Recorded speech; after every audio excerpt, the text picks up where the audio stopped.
নমস্কার বন্ধুরা, আমি দেবযানী। কেমন আছেন সবাই? আশা করি সবাই খুব ভালো আছেন, আর আমিও ভালো আছি। তো আজকে আরও একটা ভর্তা রেসিপি আপনাদের সাথে শেয়ার করতে চলে এলাম। তো তার জন্য এখানে দেখতেই পাচ্ছেন পটল নিয়েছি আমি। তো পটলের ভর্তা করব। তো পটলের গাগুলো আমি ছুরি দিয়ে চেঁচে নিয়েছি আর কি, ছালগুলো ছাড়াইনি, ছুরি দিয়ে চেঁচে নিয়েছি। চেঁচে নিয়ে আর এই 4 টুকরো করে কেটে নিয়েছি।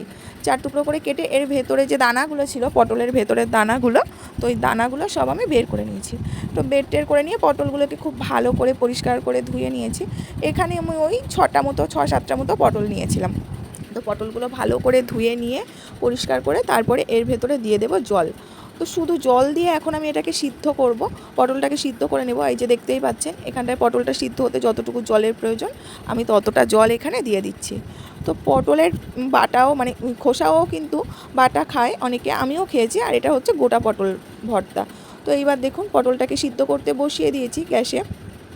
তো সিদ্ধটা হয়ে যাক। আর এই পর্যায়ে এসে দেখতে পাবেন যে পটলটা আমার ভালোভাবে সিদ্ধ হয়ে গেছে। এই যে আমি গ্যাসটাও অফ করে দিয়েছি। তো এরপরে পটলটাকে আমি জল ঝরানোর জন্য একটা ঝুড়ির মধ্যে ঢেলে নিয়েছি, যে যাতে জলটা ঝরে যায়, যে এক্সট্রা জল সেটা আর না থাকে। আর এখানটায় কড়াইয়ের মধ্যে আমি তার মাঝে হচ্ছে এই পটলে দেওয়ার জন্য শুকনো লঙ্কা ভেজে নিচ্ছিলাম। এখানটায় আমি 3টে শুকনো লঙ্কা নিয়েছি, বেশি ঝাল দেবো না, যে যতটা ঝাল খেতে পছন্দ করে, কিন্তু আমি অতটা বেশি ঝাল দিইনি। আর এখানটায় রসুন কুচি নিয়েছিলাম আর পেঁয়াজ কুচি নিয়েছিলাম, আর একটা ছোট্ট কাঁচা লঙ্কা ছিল, তো ওটাও তেলে দিয়ে দিয়েছিলাম। তো এরপর শুকনো লঙ্কাগুলো ভাজা হয়ে গেলে একেবারেই মিক্সিতে তুলে নিয়েছি আমি। আর এখানটায় তারপরে ভাজতে দিয়ে দিয়েছিলাম হচ্ছে চিংড়ি মাছ। তো পটলটা আজকে আমি চিংড়ি মাছ দিয়ে ভর্তা করব, তো তাই জন্য এখানটায় আমি চিংড়ি মাছগুলো খুব ভালো করে ভেজে নিচ্ছিলাম। বেশি শক্ত করে ভাজলে আবার ভালো করে বাটা যাবে না, তাই জন্য চিংড়ি মাছও ভাজা হয়ে গেছে। তো এখানটায় মিক্সিতেই একেবারে তুলে নিচ্ছিলাম। আর এরপরে দিয়ে দিচ্ছিলাম ওই জল ঝরিয়ে রাখা সিদ্ধ পটলগুলো। এরপর কি মিক্সিতে পেস্ট করে নেব। আর দেখুন, এই যে আমি ভালো করে সুন্দর করে মিক্সিতে একদম মিহি করে পেস্ট করে নিয়ে এসেছি। এতে কিন্তু আমি লবণ কোনো কিছুই দিইনি, শুধু ওই পটল, চিংড়ি আর লঙ্কা দিয়ে ভালো করে পেস্ট করে নিয়ে এসেছি। আর খুব মিহি সুন্দর পেস্ট হয়েছিল এটা আমার। তো এরপর এই যে চিংড়ি ভাজা যে ভেজেছিলাম যে কড়াইয়ে, তার কিছুটা তেল রয়েও গেছিলো। তো এই তেলের ভেতরেই আমি আরও কিছুটা তেল দিয়ে এর মধ্যে দিয়ে দেবো হচ্ছে কালো জিরে। এবার কালো জিরেটাকেও সুন্দর করে ভেজে নেব। তো কালো জিরেটা ভাজার পরে এর ভেতরে দিয়ে দিয়েছিলাম রসুন কুচি। তো রসুন কুচিগুলো একটু ভালো করে ভাজা হয়ে গেলে তার মধ্যে দিয়ে দেবো হচ্ছে কুচনো পেঁয়াজ। আর অল্প সামান্য আমি লবণ দিয়েছিলাম, যাতে পেঁয়াজটা ভালো করে নরমও হয়ে যায় আর সুন্দর ভাজাও হয়ে যায়। আর এই দেখুন, পেঁয়াজটা আমার কত সুন্দর ভাজা হয়ে গেছে, একদম নরম হয়ে সুন্দর করে পেঁয়াজ, রসুন, কালো জিরেগুলো আমার ভাজা হয়ে গেছে। তো এরপর এখানটায় দিয়ে দেবো পটলের, ওই যে পটল আর চিংড়ির যে পেস্টটা করেছিলাম সেই পেস্টটা। তো পেস্টটা দিয়ে এখানটায় তো ভালো মতো নাড়তে থাকবো।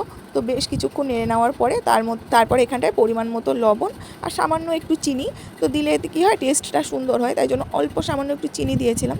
আর পরিমাণ মতো লবণ দিয়ে ভালো করে নাড়তে থাকবো। এবার এটা কিন্তু অনেকক্ষণ ধরেই নাড়তে হবে। এই যে দেখুন, মাঝে মাঝেই নেড়ে যেতে হবে, কারণ পটলের ভেতরে যে জলটা ছিল সেইটা পুরো মরে যাবে। আর দেখুন, এই যে নাড়তে নাড়তে একেবারে লাস্টের দিকে আমরা যত নাড়তে থাকবো তত হচ্ছে এরকম সুন্দর কড়াইয়ের থেকে উঠে আসবে, যতক্ষণ কড়াইয়ের থেকে উঠে আসবে। আর এই যে দেখুন, এই পর্যায়ে এসে একেবারে আমার হয়েও গেছে খুব সুন্দরভাবে, যে পুরোটা আঠার মতো কি সুন্দর কড়াই থেকে উঠে আসছে।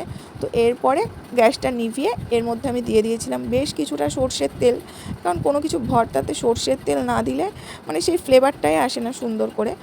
তো সেই ভর্তা ফ্লেভারটাই লাগে না, তো ওই জন্য এখানে বেশ কিছুটা সর্ষের তেল দিয়েছিলাম। আর কড়াইটা গরমও ছিল অনেকটা, তো তাই জন্য ভালো করে সর্ষের তেল দিয়ে নেড়ে চেড়ে এই যে নামিয়ে নিয়ে এতে আমি দিয়েছিলাম গন্ধরাজ লেবু, কিছুটা গন্ধরাজ লেবু চিপে তার রস এর ভেতরে দিয়েছিলাম। তো আজকে তোর মতো আমার ভর্তা বানানো রেডি। আর এখানটায় আমি 2 রকমের ভর্তা করেছিলাম আজকে। এক তো করেছিলাম হচ্ছে যে পটল ভর্তা, আর এক করেছিলাম লাউ পাতা ভর্তা। আর এই যে দেখুন, এখানটায় পটল ভর্তাতে আমি ওই যে গন্ধরাজ লেবু চিপে দিয়েছিলাম, এতে করে গন্ধটাও খুব সুন্দর এসেছিলো আর খেতেও একটা অন্যরকম স্বাদ হয়েছিল। তো এই যে আমার পটল ভর্তা রেডি। আর এইসব ভর্তা হলে না এই দিয়েই খাওয়া হয়ে যায়। তো পটল ভর্তা, আর এখানে করেছিলাম হচ্ছে লাউ পাতার ভর্তা। এটাও চিংড়ি মাছ দিয়ে ভর্তা করেছিলাম, কাঁচা লাউ পাতা, ভাজা চিংড়ি মাছ, তারপরে রসুন দিয়ে ভালো করে বেটে মিক্সিতে পেস্ট করে, তারপরে কড়াইয়ে কালো জিরে আর তেল দিয়ে সামান্য একটু নুন মিষ্টি দিয়ে যেরকমভাবে পটলটা ভেজেছি সেরকমই। তো কেমন লাগলো আপনাদের অবশ্যই জানাবেন।